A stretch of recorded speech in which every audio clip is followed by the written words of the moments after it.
Welcome back to another episode of Pretty Culture 101. I'm Tanya. Welcome to NiaZamar's channel. This week, I want to talk about anti-blackness.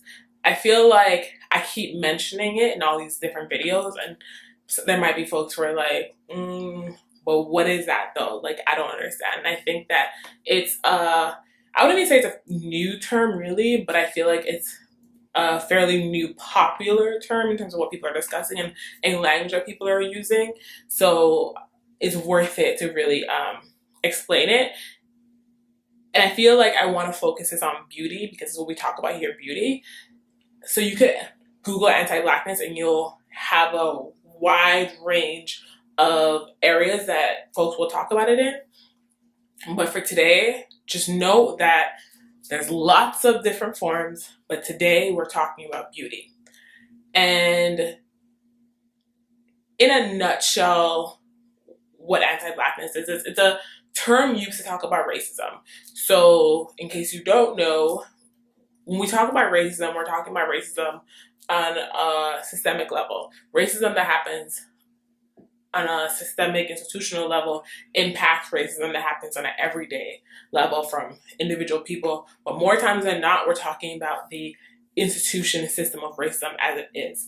The thing is, racism, saying race like that thing is racist doesn't give enough information, because in some instances, what the form of racism very specifically is that it's anti-black, because something could be racist and not necessarily be anti-black, but oftentimes it's in an up in there, if you ask me my opinion. Noting, because sometimes what happens in communities of people of color is we're needing language to talk about the nuances and the layers, because sometimes a person of color can be experiencing racism that is also oppressive to them, but that person can also be anti-black in their behaviors, and it's worth discussing the fact that there's layers. So when I'm talking about beauty and you're like, okay, so how could beauty be anti-black? What does that even mean? An example of that would be when someone says, well, you're pretty for a black girl. I hope nobody watching this has ever said that to anybody. And I actually hope none of you have ever heard it from anybody, but it happens. It's been said. And on the other layer of the you're pretty for a black girl conversation usually comes the what are you mixed with? Yeah. And this whole idea is that blackness in and of itself is not beautiful.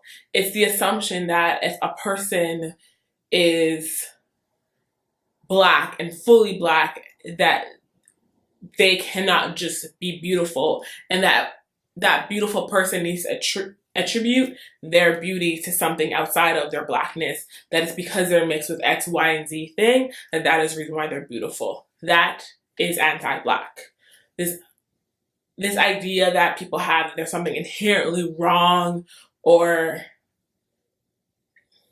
ugly, like just the people have an idea that there's something inherently wrong or ugly about blackness is anti-black. So when I'm talking about all these different things like colorism and shadism and cultural appropriation, and I keep mentioning like this thing is anti-black, it's because a lot of the conversations around beauty that are focused on Eurocentric beauty standards and white supremacy, while they do impact people of color as a whole, there are some aspects of it that are specifically anti-black, that in their expression, it is anti-black. It's this idea that the lowest form of beauty is seen as like anything that is black. So when it comes to hair or skin tone or facial features, and when we're starting to think about like, what is the impact, right? It's like, how does this impact a person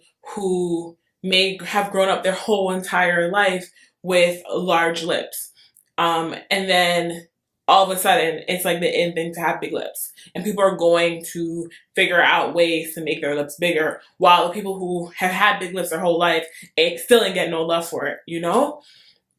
And I feel like even when we talk about when a person is beautiful, when they're not beautiful, who we see is beautiful, who we see is not beautiful, that oftentimes is laced with anti-blackness.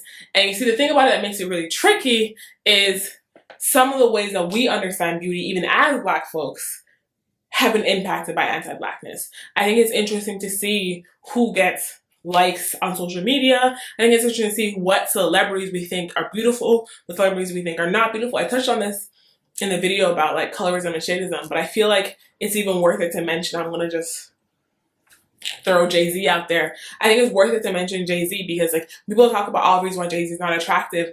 One of the things that they often talk about is Jay-Z's lips as being like a point of contention.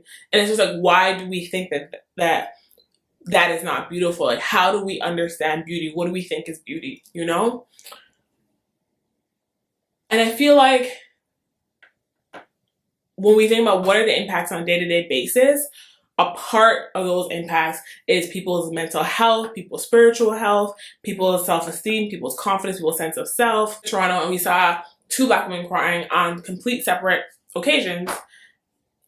And my partner and I were just like, okay, so what is happening here? Like, what's going on? That's not even a thing we should be seeing. But when you think about it, it makes sense. Like, it makes sense if a person is walking through the world not feeling witnessed or seen and having people steal things from them, from their culture, from their identity, and then those people are being acknowledged for those things that they're stealing, but then they're still moving through the world with the world treating them as lesser than, whether it be in their beauty, their brilliance, their intelligence, just in denying them their being witnessed, they're denying them their identity, you know? That's painful. So I can see why people are walking through the streets crying, you know? Why Black women particularly are walking through the streets crying. So I started thinking, okay, so how do we heal from this? What does healing look like? Because I personally don't foresee this changing anytime soon, anytime recent.